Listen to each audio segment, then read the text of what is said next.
Okay, and a very warm welcome to Live Streamers Association. I'm Phil Croshaw, and this is the first episode of what will be 31 days of live streams. The best way I always say to people about live streaming is to practice, and there'll be all sorts of things that will go wrong. There'll be all sorts of problems and issues and challenges, but that's, in a way, that's what makes it fun. So this is the first episode, and we'll see you in a minute. I want to be there and baby dance the night away. I let my head down if I want. Don't you just get tired chasing fame and being pretty all the time? Doesn't sound like fun. You can do better. Let me show you what a good time looks like. You can do better. You can do better. Let me show you what a good time looks like. You can do better. I dare you to be wilder.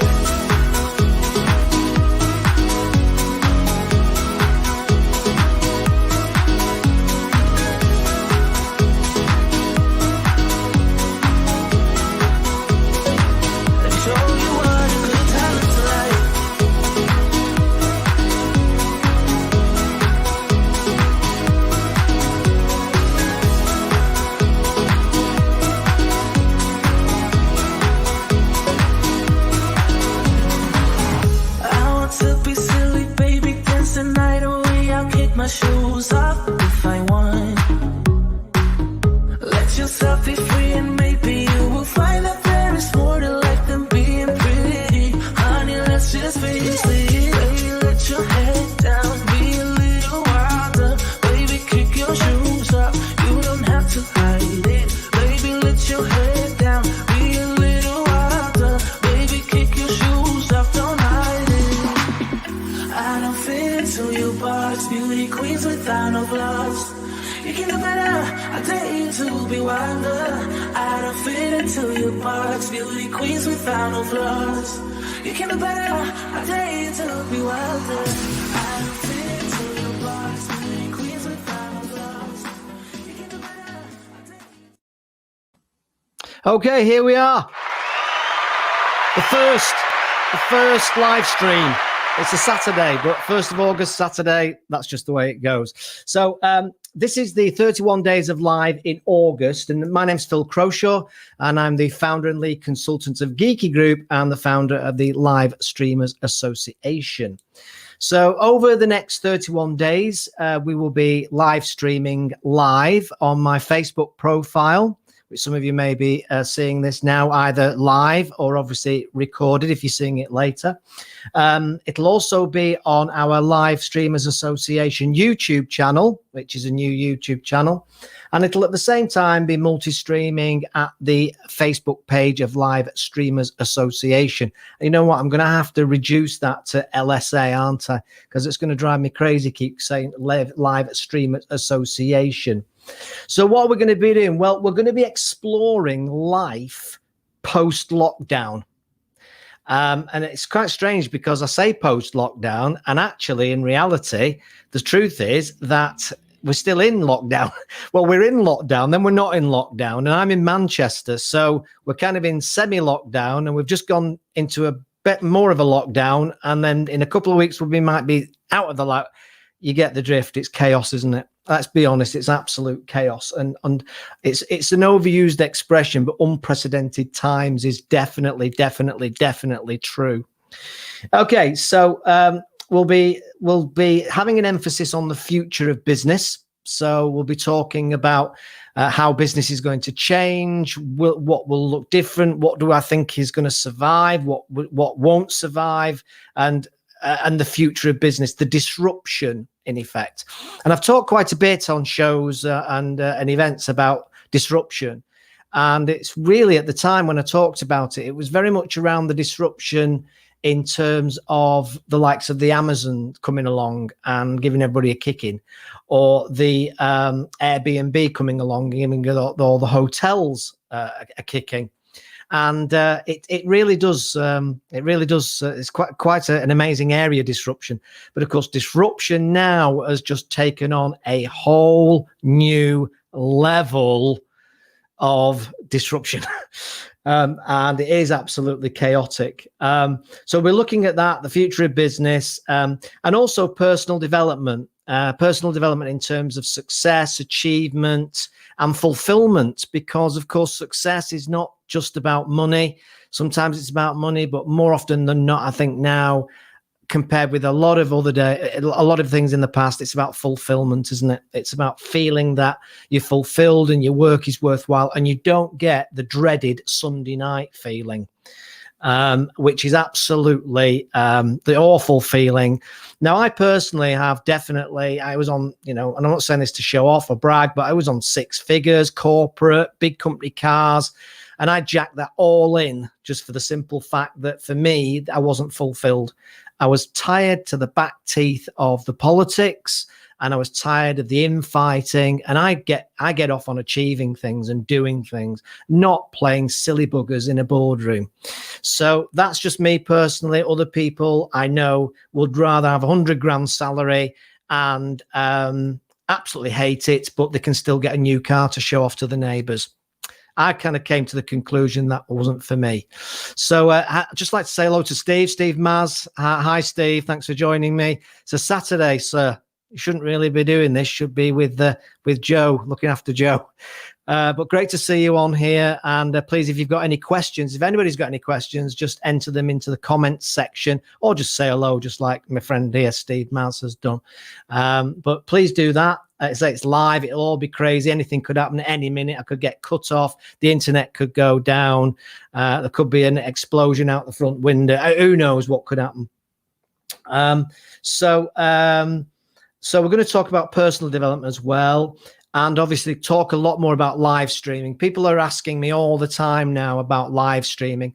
And in Geeky Group, one of the things that we do is that we do live streaming training, and we do live streaming support. And we're going to talk a lot more about that. Confidence, tech. Some people love tech. Some people hate tech. Do you need all this fancy stuff? And there's lots of fancy stuff here around me. I've got a DSLR camera. You get blurry backgrounds and all sorts of mics like you're just about to start on FM radio, but you don't need all that. But some people are geeky like me, and you get enjoyment out of the tech, understanding the tech. So we'll look into live streaming. I'll answer any questions that you've got on that, of course, which might help you. And watch out actually for the A to Z of live streaming. So that's one of the things that we're going to cover and discuss. So Janet Sinclair. Hey, Janet, great to see you. Janet, I was at school with Janet, actually. And here's a reality of live streaming. Janet and I dated. It's true, isn't it, Janet? It's true. We dated when we were at school. You might not remember it, or you might rather deny it, which is actually fair enough. You won't be the first or the last. And I think that you live in Bermuda or the Bahamas. Is it Bermuda you live now? You might well not be there at the moment. I don't know, because obviously it's all gone a bit crazy for the last few months. But great to see you, and thanks for coming on and saying hello. Steve Maz, Joe's gone to the shops. That's very sexist, Steve. This is a live stream. It could be recorded. Anything could happen. So I know you love tech, Steve. It's great, very exciting, very fun. And I know obviously you have a shop or a business that does tech IT support and laptops and fixing laptops, to the point where you've actually fixed my iPad. I think you've fixed my iPad, and you've certainly fixed my laptop. So so it's all kind of fun stuff. And yet I've got it right. Janet was in Bermuda, and it is in Bermuda. So this is now officially a global show. So fantastic to see you on here, Janet. And as I say, just wonderful to have people get involved already. No escaping. So she's admitted it now, and it's all out there for everybody to see. I don't blame you. I really don't blame you, Janet, for not wishing to remember those times. But they were good. They were good fun, really. I remember my school days fondly, which is not a bad thing. And of course, I actually had hair then, allegedly. I've got a photograph somewhere, but I might load it just to prove the point that I actually did actually have hair once upon a time. Okay, so yeah, so I'm going to do the A to Z of live streaming, which will cover all sorts of different areas, including the tech and including the process and that kind of thing. So everything I'm about and what I do in Geeky Group and in what I do in my general support for consultancy and coaching is what I call the 4 I's. And basically 4 I's is inspiration, insight, ideas, and information. So inspiration, trying to get people inspired to do things differently. Insight on experiences and things I've seen and done. Ideas, just to get people maybe thinking about new ideas. And let's be honest, in the current climate, my God, is it all about new ideas? Because it's about new ideas on how to survive. It's about new ideas on how to pivot your business, how to adapt your business. And it really is now about surviving. And I used to talk a lot, and I've done a lot of work in what you might call the business growth arena. And I now think that business growth is, yes, it's fine. But right now, I think it's more about survive than thrive, in my personal experience and personal view. So it's not just me you're going to be seeing over the next 31 days, I'm pleased to say. You're also going to get access to a number of guests that I'm inviting in. There'll be a number of them. Steve Smith will be talking about engagement and employee engagement. Steve will be joining me on here. There'll be Nathan Newman will be talking with me about all the promotion and the data promotion and promotion using social media and paid advertising, which again is key now in the current climate, showing different ways of doing it. Tom Marshall from Captive North will be joining me talking about the real high level streaming production side of things, live streaming. So I do this, but the truth is I'm an amateur, and there's things that you can do that are significantly more interesting, significantly more high tech and more engaging. And Tom Marshall owns or is part owner of a company that specializes in that particular arena. The other thing I wanted to say is that I want to be doing this live in different locations as well. Obviously at the moment here I am in my studio, my home studio, which is actually a converted conservatory. Look, I'm honest about these things. It is actually a conservatory, which I've converted into a studio. So behind the scenes, there's cables everywhere and lights and all sorts of jiggery pokery, more microphones than you could ever imagine.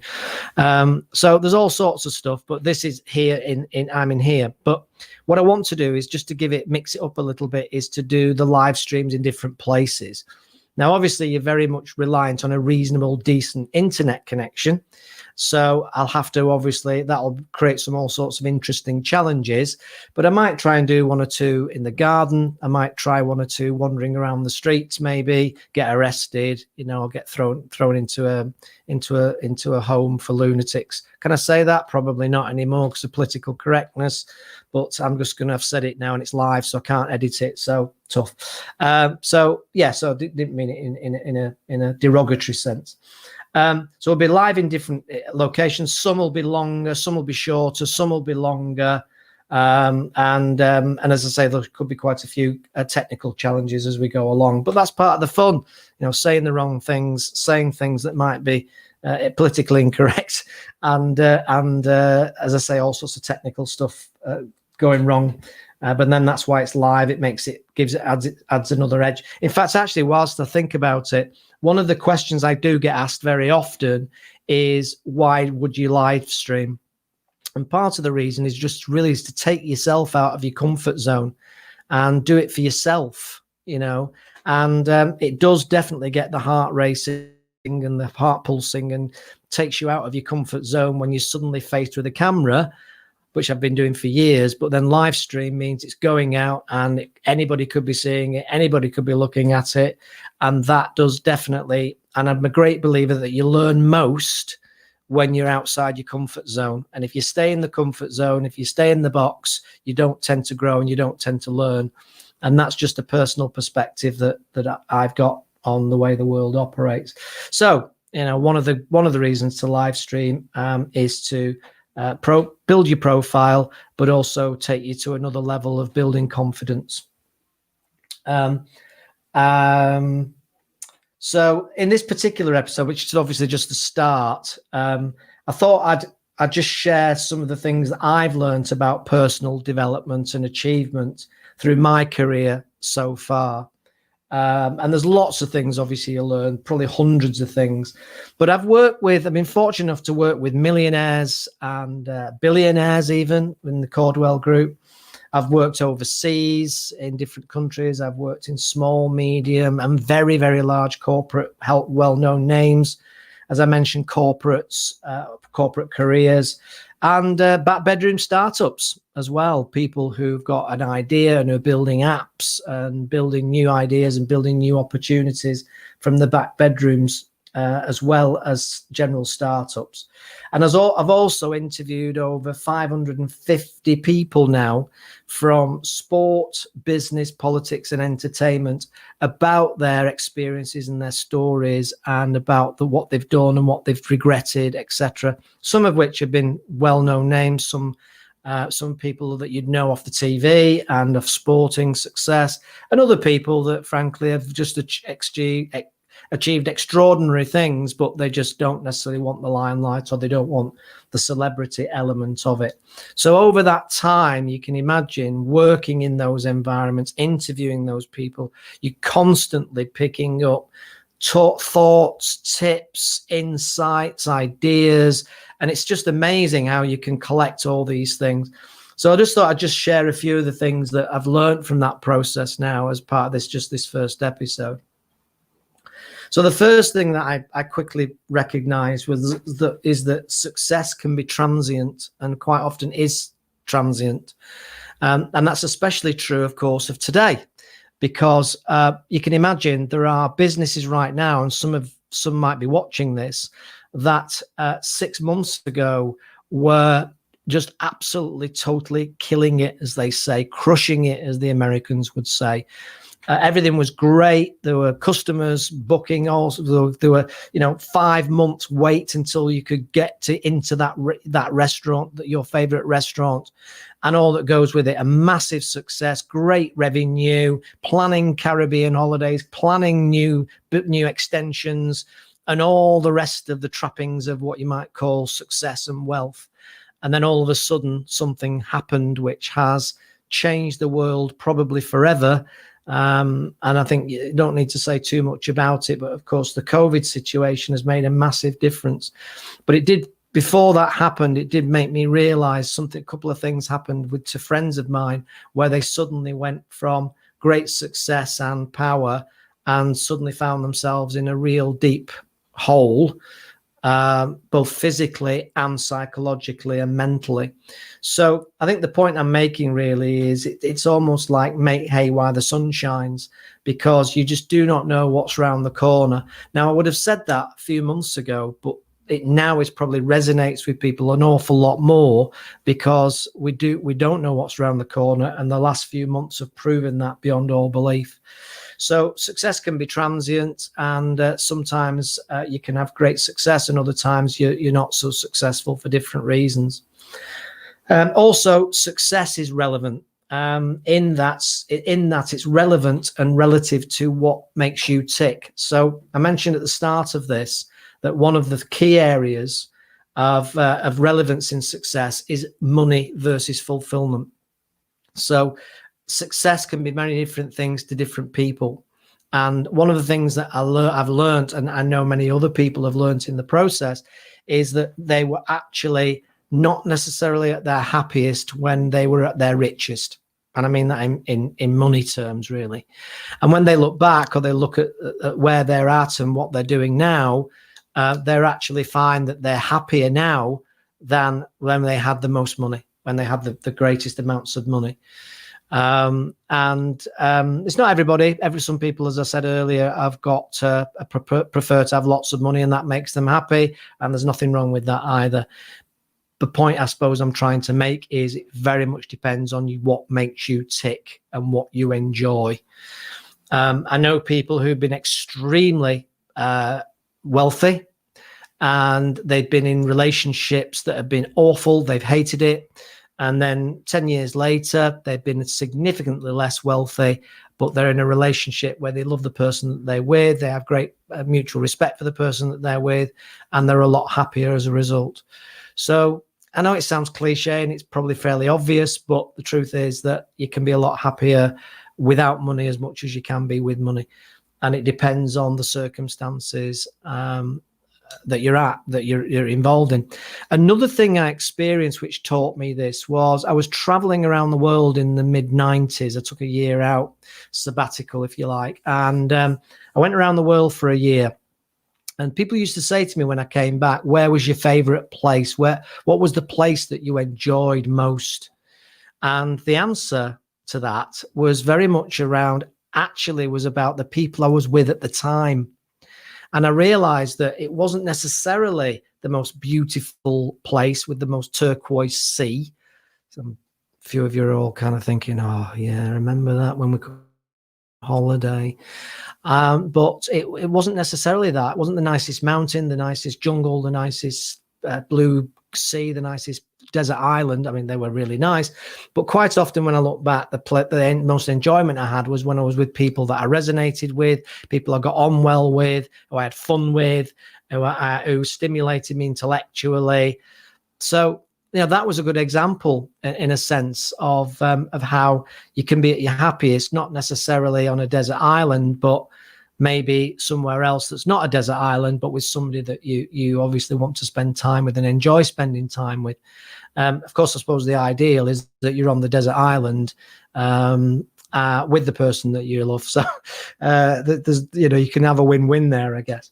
So the next thing I wanted to mention was one of the things I've learned is there's a very, very significant direct connection with the level of motivation that you have and your level of success.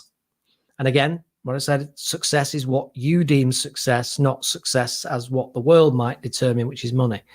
But motivation is key.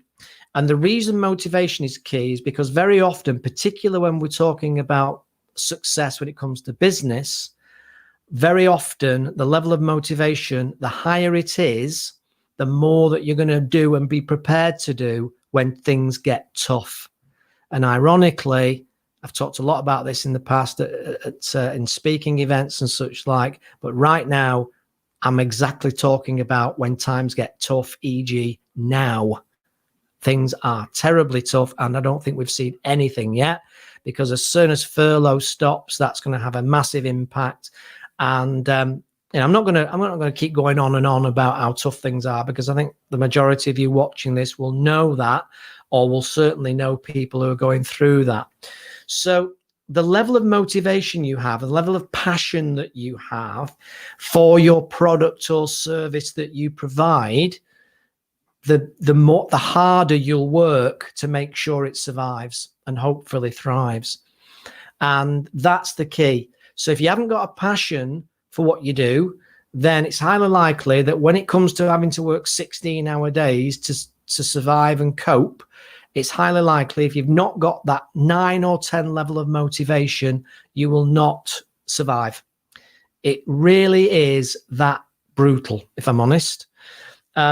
So having the right levels of motivation is key. So what I would suggest to you is that you ask yourself, when you're going into something new, and it's anything, it might be building a shed. We've got neighbors at the moment that are building some kind of big shed thing in their back garden. So if you suddenly hear a load of drilling, that's the reason why. And even if you're building a shed, if you haven't got the motivation to do it and do it well, all sorts of distractions will come along. And if you haven't got that motivation, then you'll probably not finish the shed. It's the same with the business. It's the same with many, many, many different things. So what does that mean? Well, what it means is that if you're thinking about taking something on, ask yourself a question. On a scale of 1 to 10, how motivated am I? How motivated am I to do this thing? And if in your head, don't overanalyze it, but if in your head it comes back probably less than a 7 out of 10, it's unlikely you'll have the necessary drive and determination to see it through when things get tough. So that's just a small litmus test. So as a learning for me, there's a direct connection between the level of motivation, how high your motivation is, and whether you'll achieve the thing that you want to achieve. There's also a direct connection with sacrifice. And I've certainly found that the level of sacrifice that you're prepared to make has a massive impact on whether you'll get the thing you want or achieve the thing you've identified. Now, sacrifice comes in many different ways, but very, very, very rarely will you not have to sacrifice something to get what you want. And think about your own lives and think about the ways in which the things that you've wanted in your life. It might be a new job. So let's take a great example would be you're in a job, you hate the job, you've got the political bullshit going on around you, which I related to earlier. I've mentioned earlier if you weren't watching at that time, and and you've got all that kind of going on. So what happens is you have to make those sacrifices. So if you want to leave your corporate job and do something different and start a new business, for example, and there's only a lot of people doing that over the coming months, in some cases, because they've got no choice because they're going to be made redundant or let go by their companies. But you've got to make sacrifices. And those sacrifices, when it comes to something like that, might be you can't go on holiday. Maybe you can't go on holiday. Something as simple as that, or you can't go on 2 holidays or 3 holidays. I know probably you can't anyway right now, but you get the drift. Do you know what? You might just have to drive around in a car that's 3 years old or 4 years old or 5 years old or 10 years old. These are the sorts of sacrifices that you might. Now, it might not seem like a sacrifice, and if you haven't got a car, that's probably a ridiculous thought. But there are people, I can tell you now, and some of you know what I'm talking about, that are horrified at the idea that they've not changed their car for 2 years, and Mrs. Smith, Mr. Jones, and Mr. Arbuckle, and Mr. Mohammed over the road, and they've all changed their cars, and you haven't, and they're horrified. And these are the sorts of things. What else can you sacrifice? Have a think about it for a minute. By the way, if you want to put any comments in the comments section, please do. I'm talking at the moment about personal development, about business development, about business growth, about live streaming. So any questions or any comments you want to make, please do, because I can see them on my screen.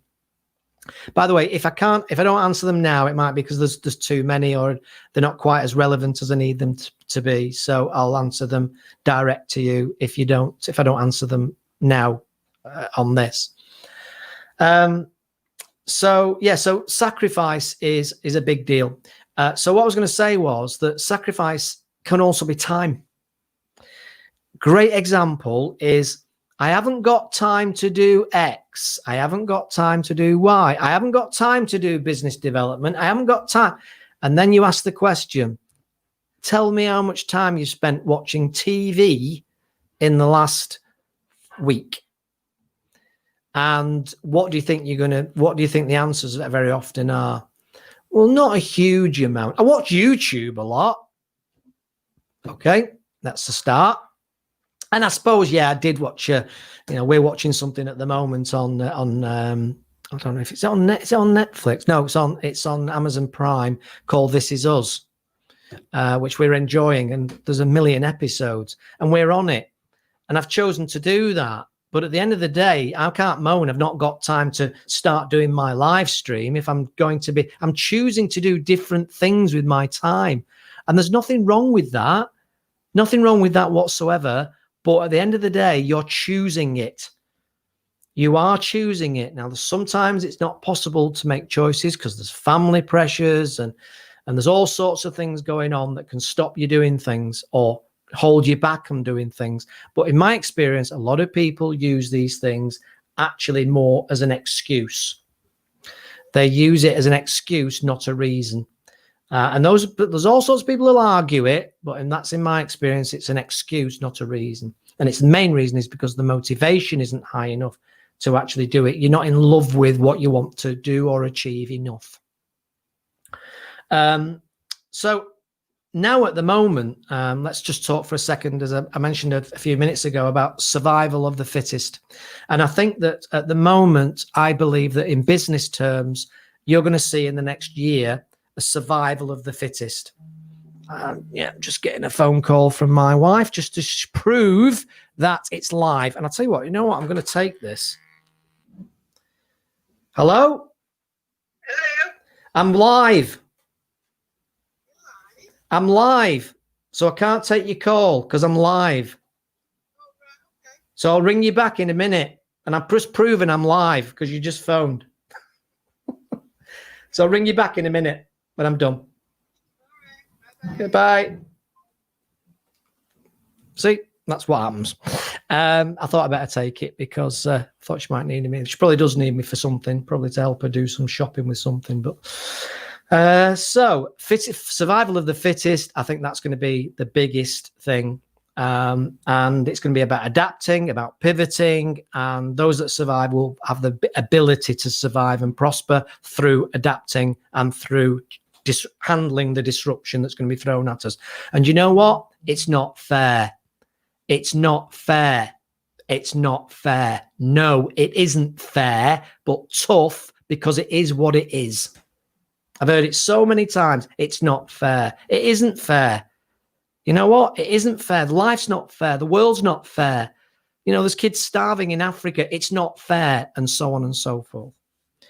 One of the other things I've learned is the importance of an obsession with learning. I think that learning is massive. I think it's vitally, vitally important, and you should put a lot of time and effort into learning. And if you want to change your business model, if you want to become a different person doing a different thing, or your business is in trouble now with the COVID, or your career's in trouble with the COVID, then learning will be the biggest opportunity for you. You might have more time on your hands, so learn. And the great thing about learning now is there's so many different ways you can learn. You don't have to bury your head in textbooks. If you're not a reader, YouTube. If you're not a watcher, podcasts. Audible, Amazon Audible, absolutely great. Listen to books, go to sleep listening to books, wake up listening to books, drive and listen to books.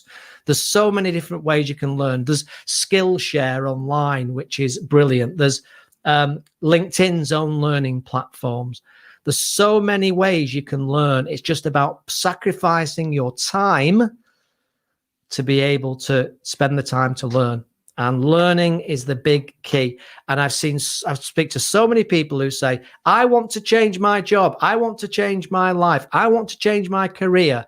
And you ask the question, how much time have you put into learning to prepare yourself to make that change? And very often it's a pretty small amount, I have to tell you. I'm not judging people, by the way. I'm just saying that very often is the case, what I see. I'm conscious of time. This is the first episode, so I was going to do a shorter one, and it's already getting longer than expected.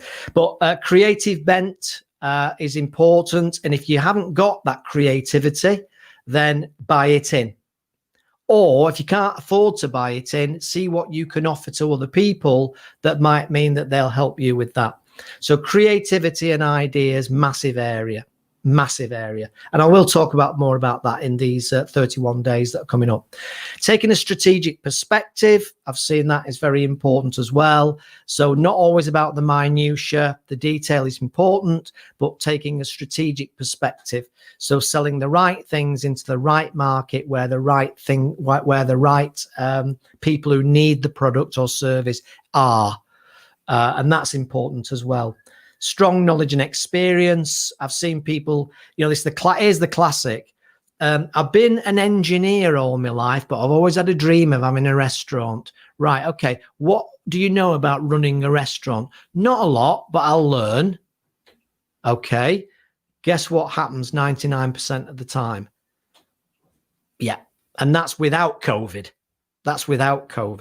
So having a good, strong knowledge and experience of something is important in that business or in that industry, or having a business partner that does understand it. So you could be the creator. I've got business interests where I'm the business development guy. I don't understand, have no interest in the mechanics of it or the IT element of it or the build of it, but I can do business development and promotion coaching and all those things. So that's my role.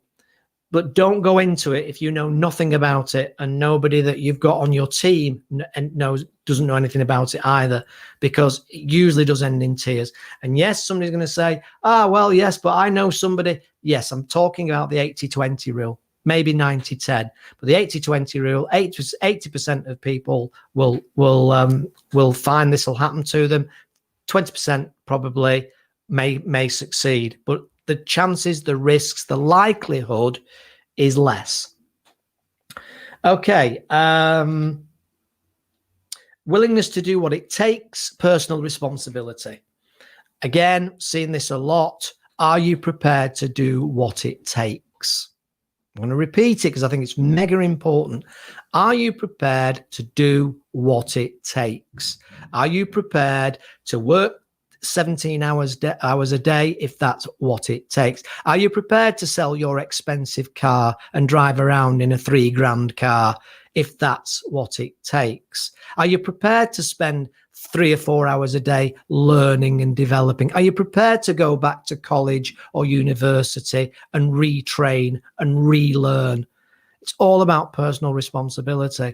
And I have to say, I think there's a massive, massive problem with personal responsibility in the UK, especially. I think that a lot of people don't take personal responsibility. I think we live now in a world of entitlement.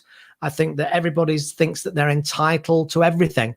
I'm entitled to a great education. I'm entitled to free health service. I'm entitled to the best possible care as hell. Why? How are you entitled to that?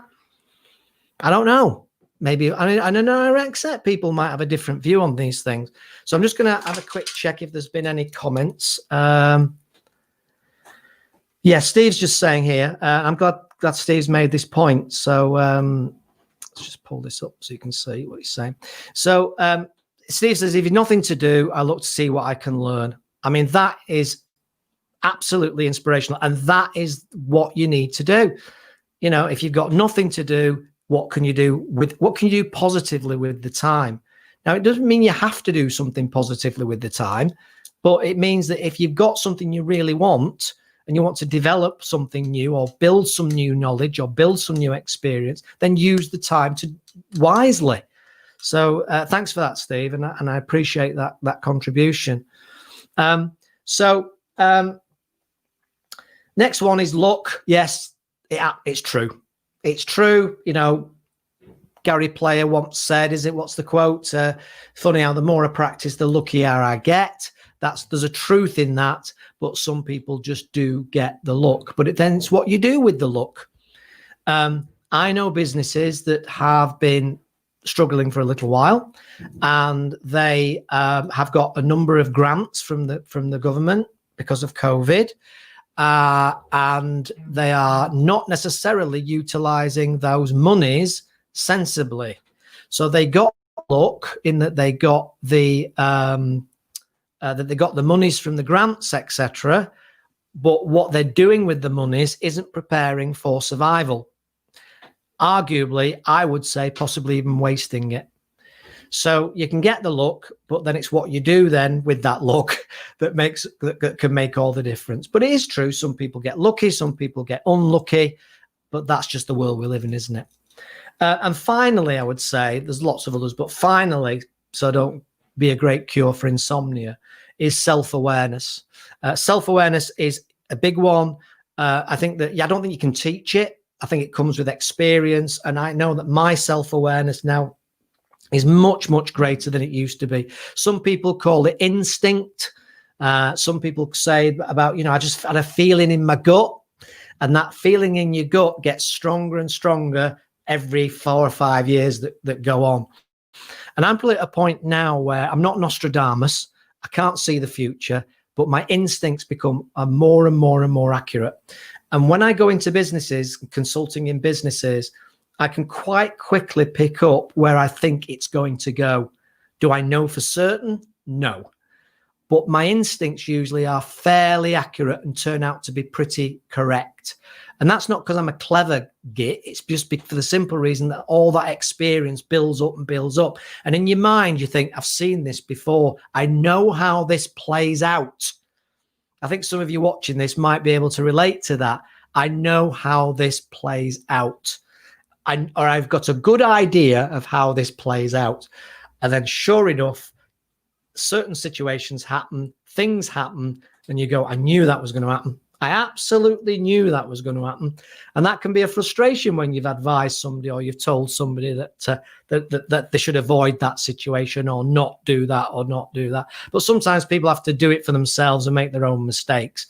And, you know, maybe I'll do a show as part of these 31 at the mistakes that I've made. You know, obviously that air transplant I bought for 10 grand has been a complete waste of money. That was a joke, by the way. So I've just got a few questions here, which I'm just going to take from the platform, or another platform. There's 3, so I'm going to cover these off quickly. Is this a good time to downsize my workforce in the current with the current pandemic? Answer: yes. Now, some people might argue that that's not the case, but basically, it is a good time to downsize, and let me tell you why. It's sad and it's not comfortable, and often I always say to my clients, spreadsheets don't have emotions. It's a good time to downsize as long as, if it means that if you don't downsize, there's a chance that you might fail. You might go out of business because of the situation. So it makes sense to downsize in that scenario. The other reason it's a good time to do it is because the majority of businesses, in my experiences, are carrying dead wood. Not maybe politically correct, not really the sort of maybe thing that people feel comfortable saying, but very often I go into businesses and they are carrying dead wood. They want to be the Premiership player. Let's do the football analogy. They want to be in the Premiership, but they look and I see the people that they've got employed that are great second division players, but they're not Premiership players. And now is a good time to think about whether the players you've got on the pitch are the right players to survive and the right players to succeed and thrive. And if the answer's yes, great. If the answer's no, but with some training and development and support and empathy, maybe with a few people, you know, putting your arm around people, virtual arm before everybody starts, you know, or having a chat with them or seeing how they're doing and seeing how they're coping working from home. I love working from home personally because I've been doing it since 2003 when I left corporate life. So for me, it's normal. This is my normal. Other people are very social butterflies, and they really struggle with it. So at the end of the day, is it a good time to downsize my workforce? Not as a rule, as in I must do that, but certainly worth considering for the reasons I've just said. And the truth is that when you're carrying weight, and most business owners understand this, they won't say it publicly, and I understand why they won't say it publicly, but privately, when you talk to them and you say, okay, you've got 10 staff. If I could wave a magic wand, and I always say to clients, I haven't got any magic pixie dust. If you want that, you need to go to Harry Potter, not Phil Croshaw. But if you want to wave a magic wand, how many of your staff would you replace tomorrow? And those that are honest about it will usually say, well, to be honest, probably 3 or 4 of them, or 2 of them, or even just 1 of them. Because they've moved on, they've developed, and the person that they're referring to the person they're referring to maybe has skills, but has an awful attitude. We've all come across this, haven't we? Great skills, very capable, but has a stinking attitude. So you spend half your time trying to manage the fallout of the bad attitude. Other people say, why do you put up with it? Why do we put up with it? Usually the answer is because the law of the land says you can't get rid of them. And the only reason you can really get rid of people in most cases, and I know HR people will disagree with me, but in my experience, my lens, I would say that the vast majority of the time, you pretty much have to stab the chief executive to get sacked. And even then, it's probably a written warning. So in America, anybody watching this in the States will know that it's different in America. You can replace people. And it's another debate, and it's probably worth a show in its own right, actually. And I might get some HR people on that I know to debate this particular issue over the next few lives of August when I'm doing these lives. 31 days, 31 lives. Lives even. Should I start my own business now? Yes, it makes sense to start your own business now because you might not have any choice. You can do that as a side hustle, as they call it, where you're doing it on the side as well as be in your paid work. That's now very possible with Tinternet. The Tinternet allows you to do that. So it's a great way to develop new skills and to experience new things. But again, don't think that you're going to be able to start a side hustle business and then spend an hour a week working on it and be a millionaire by this time next year. They'll all tell you that, of course, on that get rich quick schemes on internet, on Facebook, on YouTube. It's all total baloney. It's baloney. Okay. Just in case anybody's thinking about it, pay $5,000, work an hour a week and be like me with my Porsche. It's all absolute entrepreneurship, as I've heard people call it. And it's true, in my opinion. But obviously, one of the things I think is critical is that if you start a business now, you'll learn new things that prepare you. I mean, people say that self-employment is risky, and it is risky. Blimey, it's risky. I've had a roller coaster ride up since 2003 when I did this. I've had massive ups. I've not had any massive downs, but I've had downs like in 2007 when 5 of my clients cancelled their contracts as the banks went bust. I have. And you have to be able to put up with that uncertainty. But I think that every kid at school should be taught how to start and run their own business, just in case they're in a position where they have to feed themselves, because employment as we know it and the wages fairy, as I call it, can't come fluttering in anymore. Boy, oh boy, is that likely to be the case if 4 million are going to be unemployed in the next 9 months. So it's definitely, if you're not starting your own business, certainly learn how to start your own business. I mentioned earlier about that build going on, so I can hear some noise coming from there, but hopefully you can't hear that.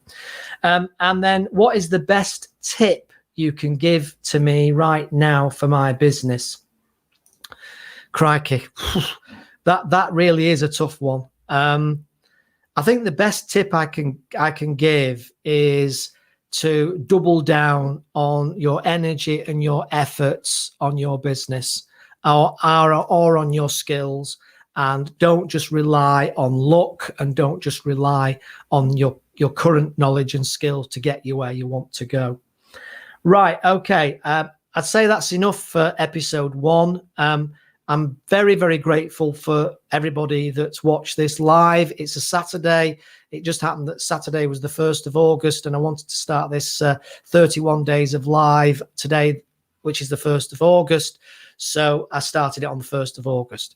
However, of course, like with all live streams, they are actually left as recorded videos, even when the live stream is finished. So therefore, there's a good chance maybe that you can influence or help people, not just through the live, but through the pre-recorded live that people can watch or come across at a later stage. So that's it. I'm going to say now au revoir. Ring my wife back, see what she needed or wanted. This has been live. I'm Phil Croshaw, and I'm very much looking forward to hopefully talking to you, with you, exploring all sorts of different topics. If you want to be a guest on the show in the next 31 days, then please do hit me up on Facebook, on YouTube. I'm on LinkedIn, Philip Croshaw. And if you'd like to be a guest to debate some of these topics, then please let me know, and I'd welcome you to be a guest. I'm also planning on doing a few panel shows as well. But one way or another, it will be a bit of a live stream extravaganza, as long as the tech stays working. So that's it. It looks like it's kept working. The first one's in the can, and I really appreciate anybody that's had the patience to listen to my my waffling on today, 1st of August, to Saturday. And I am going to hopefully catch you very, very soon again, where we will talk more about business development, business success, business challenges, and of course, live streaming. So thanks very much indeed for joining me, and I'll catch you again, hopefully very soon. Have a great weekend, what's left, and I'll catch you soon. Bye for now.